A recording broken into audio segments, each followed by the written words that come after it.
নমস্কার বন্ধুরা, আমি প্রতিমার হিসেবে আমি আপনাদের সবাইকে স্বাগত জানাই। আমরা উৎসব অনুষ্ঠানে প্রদীপ জ্বালানোর জন্য ঘি কিংবা তেল ব্যবহার করে থাকি। তবে প্রদীপ জ্বালানোর জন্য একবার এইভাবে তেল তৈরি করে দেখুন, আশা করি আপনাদেরও ভালো লাগবে। তেল কিংবা ঘি দিয়ে প্রদীপ তৈরি করে নেওয়ার সময় হাতের মধ্যে তেল লেগে যায়, তবে প্রদীপগুলো এইভাবে বানিয়ে নিলে প্রদীপ জ্বালাবার সময় হাতের মধ্যে কোনো রকম তেল কিংবা ঘি লাগবে না। দেখে নেওয়া যাক প্রদীপের এই তেল কিভাবে বানাবো।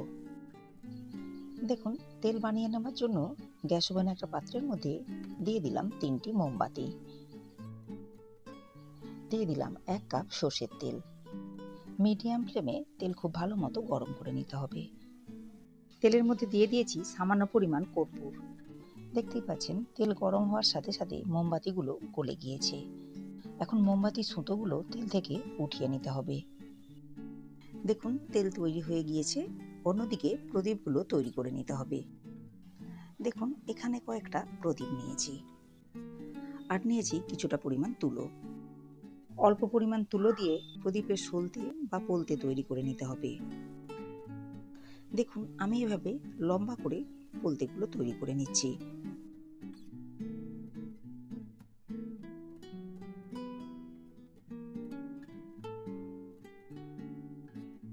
দেখুন, সব প্রদীপেই সলতে বা পোলতে তৈরি করে নিয়েছি। এখন প্রদীপের মধ্যে দিয়ে দেব আগে থেকে তৈরি করে নেওয়া তেল।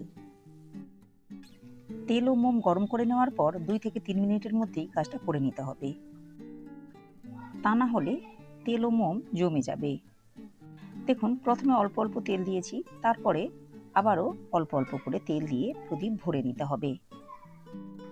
দেখুন, সব প্রদীপের মধ্যেই তেল দিয়ে ভালো মতো ভরে নিয়েছি।